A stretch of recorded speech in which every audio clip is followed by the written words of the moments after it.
Welcome back to another video. It's your favorite math professor here, Dr. Tarcia Hubert. And in this video, we're going to talk more about solving linear equations. We talked about one-step and two-step linear equations in the last video if you watched it. And in this video, we're going to talk about how to solve multi-step linear equations. That just means it takes more than 2 steps to solve it, all right?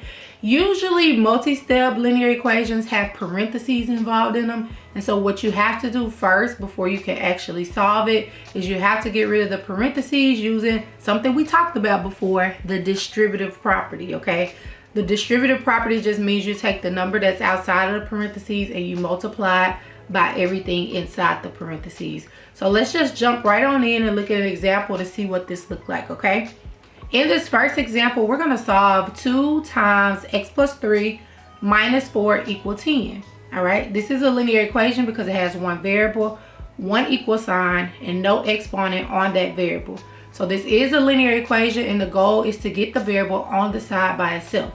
Before we can get the variable on the side by itself, we have to get rid of the parentheses. And the way we're going to do that is we're going to distribute this 2 inside the parentheses. So we're going to get 2 times x, which is 2x, drop down the plus sign, 2 times 3, which is 6. And then we're going to drop down that minus 4 and that equal 10, all right?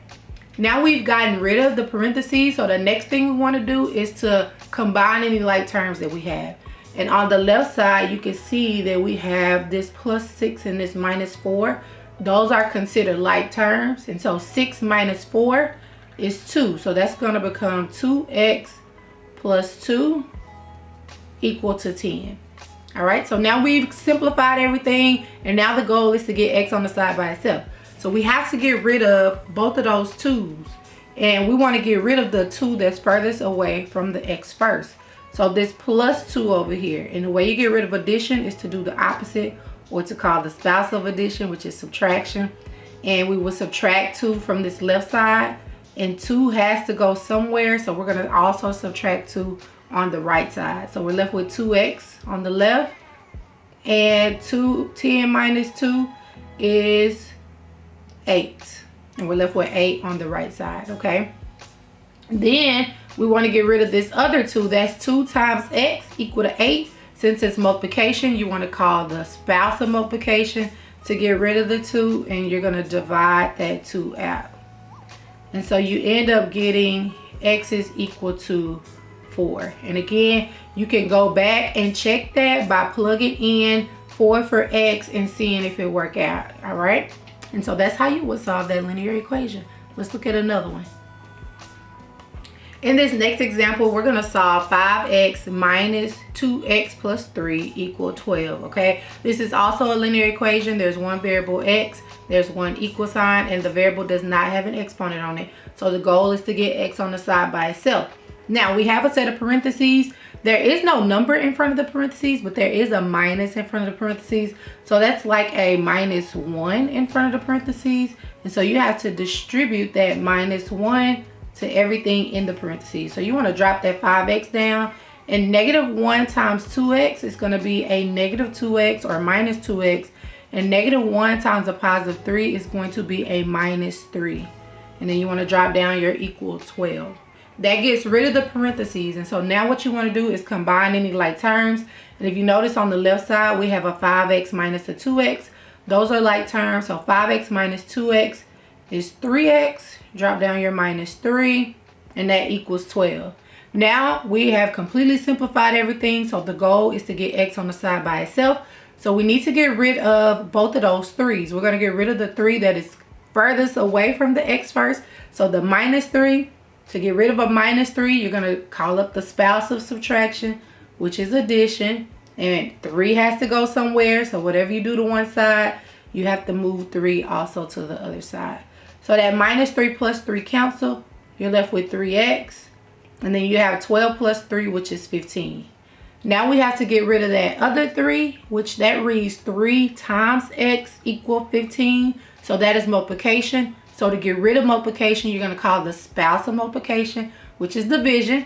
So you're going to divide this side by 3. And basically whatever you do to one side, you also have to do to the other side. Those 3's cancel and leave you with x. And 15 divided by 3 is 5. And so you end up getting your answer to be 5. Let's look at one last example. Okay, in this last example, we're going to solve 3 times 2x minus 4 plus 5 equal to 2 times x plus 7 plus x. Now, this one is long. These can't get long. But the thing to recognize here is that there's still only one variable x. There is no exponent on the variable, and there is one equal sign. So that makes this a linear equation. And in order to solve it, we have to first get rid of those parentheses. And in this case, we have 2 sets of parentheses. For this first set of parentheses, there's a 3 outside of it. So we're going to have to distribute this 3 inside those parentheses.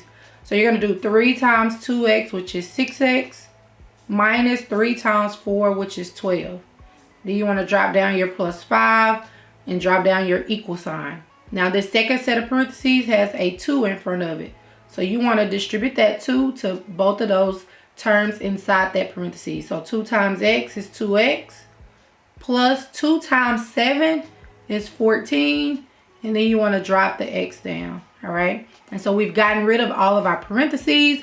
Then the next step is to combine any like terms. Now on the left side of the equal sign, the like terms are going to be the negative 12 plus 5. Negative 12 is like saying I owe somebody $12. Plus 5 is I paid them $5. Well, guess what? I still owe them. I still owe them $7. So that becomes a minus 7. So negative 12 plus 5 is a negative 7. On the right side, if you notice, we have the 2x and the x in common. So those are your like terms. 2x plus x is 3x. So you have 3x plus 14 on the right side. Now the goal is to get x on the side by itself. But before we can isolate x, all of our x's have to be on the same side. So I either need to move this 6x to the right or move the 3x to the left. And it doesn't matter which way you go. You're going to end up with the same answer in the end. But I like to move the smaller number. So I'm going to move the 3x. And since that's a positive 3x, I'm going to subtract 3x from both sides. Those 3x's will cancel. 6x minus 3x is 3x. Drop the minus 7 equal 14. And now this looks like a 2-step equation. We got to get x by itself. We got to get rid of the 7 first. Since that's a minus 7, you want to add 7 to both sides. And that gives you 3x equal to 14 plus 7, which is 21.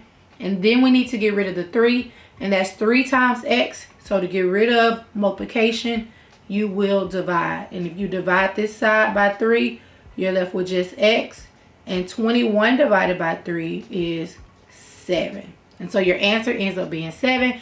And you could go check this by plugging 7 in and seeing if both sides equal. So you can always go back and check your answer by plugging in the number for the variable and making sure that it makes both sides equal. And if your answer is right, it will make both sides equal. All right. If you have any questions whatsoever about these multi-step linear equations, please put them in the comments and I will respond as soon as I get a chance. If these videos are helping you, go ahead and hit the like button and go ahead and subscribe. And thank you for tuning into these videos. Go ahead and make sure you practice these problems in the free course I've created. And if you need more information about that, read the description. All right. So thank you for watching and I will see you all in the next video.